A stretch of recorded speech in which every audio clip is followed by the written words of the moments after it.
This is practice for us, practice number 7 through the postseason sessions that we're allowed to have, and today was kind of like a fast Friday for us. After having a fully padded practice yesterday, and we're going to have another fully padded practice tomorrow.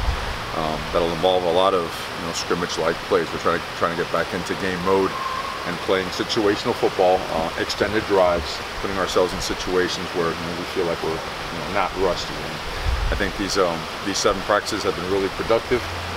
The energy has been excellent. The want-to has been great. We've had a couple of extra young guy scrimmages as well to continue that development process. That gives us 16, underclassmen, young guy scrimmages for the year. That's a lot of plays. That's a lot of good development for those guys right there. Really important.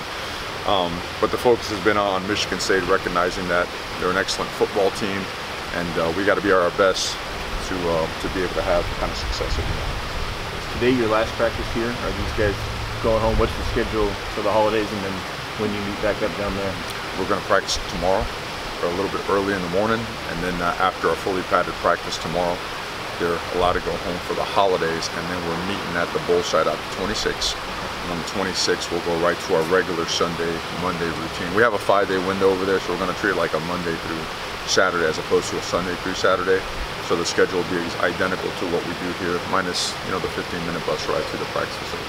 Mario, the new redshirt rule creates a little bit of a new roster management question. There's a couple of players you've got at 4 games. Have you decided if they're going to redshirt and not play in this game, or how are you going to handle it? Because I think like Steve Stevens, I think Birch is in that category, Addison. How do you handle with those guys? Well, Steve still has 1 more game to play. I have him at 3. If you have him at 4, I got a 3 check. I'm using that'll sports be a problem. Analytics. Yeah. I think it's Gibson and Gibson. Yeah, But I know Brian is at 4, Nuco. So unless we'd like to reevaluate it as this week goes on. He's really pushed himself into playing time. But at the same time, we got to be mindful of the future as it is. And at the same time, the redshirt rule is it's beneficial, but it's also a little bit of an imperfect science, because you also don't know if, all right, let's say you use it this year, but he gets hurt after game 4 next year, and so it goes both ways. But you always want to at least have the most logical choice with it. Follow to that being, who's your backup quarterback then? Because Braxton's at 4. Can't tell you all those answers. You got way too many good questions this early in the season. Yeah, but Braxton is, he is willing to play, and Tyler's had a good couple practices as well. So that's as we get into game week over there, we'll give all the information as it relates to it. Is there anybody who you do not expect to make the trip to the bowl game? Not as of right now. We're going to assess the guys that are injured to see who can actually, participate. And we don't want to leave anybody behind unless they just haven't earned it. We're very upfront. We're very confront demand operation, and to me, this is a tremendous reward for guys that have been on the scout team all year long, guys that have really worked their behinds off to be a member of this organization. So as of right now, I don't expect anybody not to make the trip. So has Troy been practicing? Troy Dye? Yeah. Okay. We just haven't seen him, and he didn't talk the other day. So really? Did I miss him out there? He's been our starter for every single team. Unless you kidnapped him, man, and took him back to Auburn or something. No, but yeah, he's been fine. He's been good to go. Lana's just about full go. Lana took a lot of full team reps. So you guys have asked about Andrew Johnson. Andrew Johnson has taken his first live contact reps, which was great to see. A young man that's really come off a significant injury, and through hard work and rehab, he got it done. He's a physical presence now. He's a big, strong guy. He's a load, and when he hits you, you feel it. So it's really good to see him out there. It's good to see all the injured guys bounce back the way they have. The only one that hasn't bounced back like we thought would is Kano. Kano has still been kind of slow and getting back to where he needs to get. Is Cam at all in that discussion of getting back on the field? No, I thought it might be a possibility. He moved around well. He's sprinting. He's doing straight ahead stuff. He did all the Olympic stuff we did out there to warm up for our Fridays, but we're trying to be a little bit cautious to get him back a little bit too early. He does look great, and that's important because he's been through a lot. His track record so far, he's been a little bit unfortunate, but he's looking to be on course to be 100% healthy for our 4th quarter conditioning program that we started in January. And Coach, you mentioned the young guy scrimmages. Who stood out during these practices in the young guy scrimmages? Well, one guy that stood out was DJ Johnson, which he's activated to play now, and he will play in this game. I thought it's such a benefit to actually have live reps as opposed to the scout team reps and go to regular season play and preparation. Stephen Jones worked himself in a position where he actually started game for us this year. Thought that was huge. Alex Forsythe has made tremendous strides, and Alex Forsythe is definitely in the mix for playing time on the offensive line. Done a really good job. But Sione, Popo, Andrew Faliu, all those guys got plenty of work there, and all those guys have played at least 3 games. I know that Sione has played a little bit more than that. And also Weeby and Hukalani. I mean, both those guys ended up being players in the Arizona State game, and they got, I think the total now is 320 plus live reps. That's a lot, you know. That's like having an extra, 4 to 5 football games to their credit, and it pays off. Steve Stevens is really getting better, and it's and I think he's close to really helping us out and contributing to this football team. Khalif stands out as well. I hate to miss a guy there, but as you can see, there's a lot of guys that have really benefited from it. Were you able to get any of your early enrollees able to come in and practice at all with you? Like this next signing class, these guys? No, they're going to be joining us. They're going to be joining us in January. January, and then since we're a quarter system, which again I'm still trying to figure it out. I'm sorry about that. It's like we'll have 5 to 6 in January, and we'll have another 4 to 5 in April.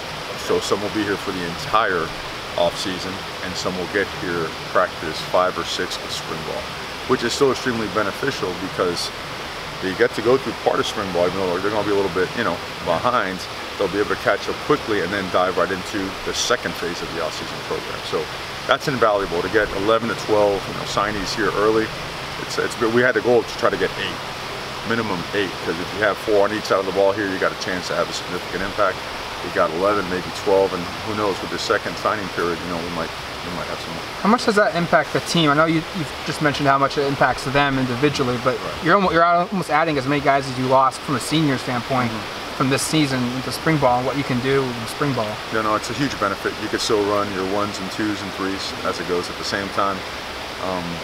Just the acclimation of going to college and the academic side, coupled with the the opportunity to get up early in the morning, work out, go to practice, just the college life, without having the rigors of the season itself, where you're traveling for games and everything.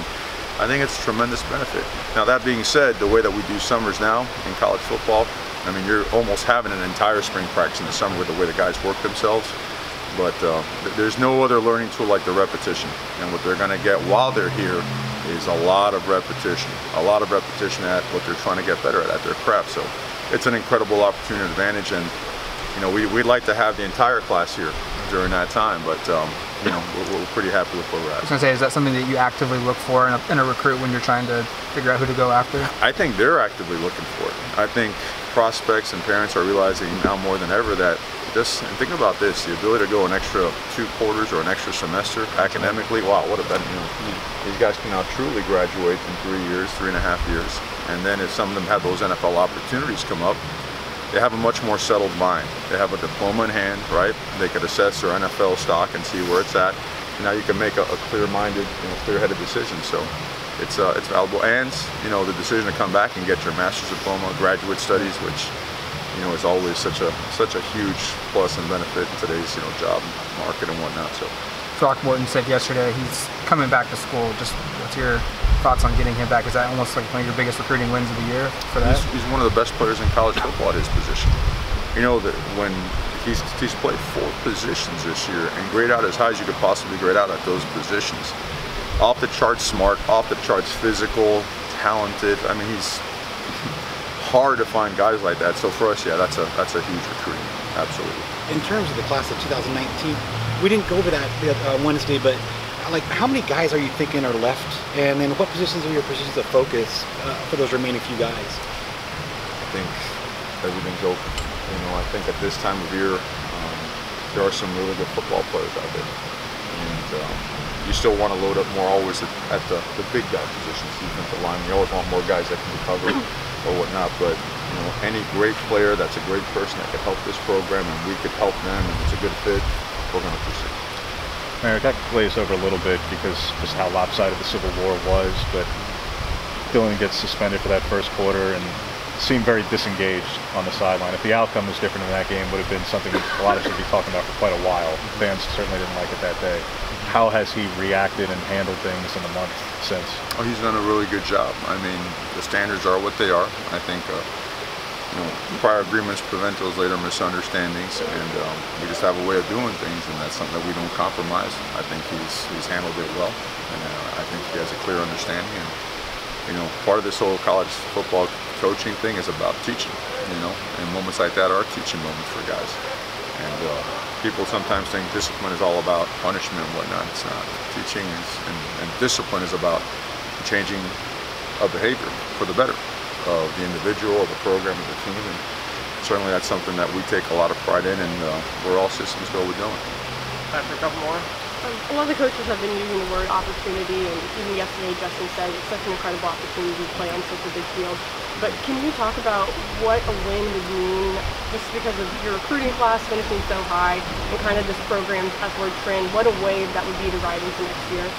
Well, no, we look at it as we're playing an opponent that it's such a strong and rich history of winning championships, being physical. So, and when you couple that with the fact that getting a win, and I know it's the same for both teams, is always the ultimate goal. The importance of coming out there and playing the right kind of football, playing Oregon football is extremely important. Your O-line versus their D-line might be the matchup most people look at. How do you see your guys, and they got a bunch of all-conference guys on the other end? That's as good of a D-line as you'll see in college football. And there's the part that stands out the most. I think people are always going to talk about how physical they are and how stout and how strong they are. To me, the most impressive thing is when they cycle in and rotate in their players, you do not see a drop-off. And that's a sign of a team that there's a reason they're #1 in the country against the run. And it's because the defensive line, coupled with the way their linebackers play, I mean, they have a certain way of playing football, and if you get a chance, I highly advise that you watch that on tape, because it's as impressive as it gets. And I'm watching them against some of the Big Ten powers at opponent sites, and what they have done, how they've controlled the game through what they've done defensively, and it's as impressive as it gets. Think you're ready? Thanks, Coach. Guys, thank you very much. Okay.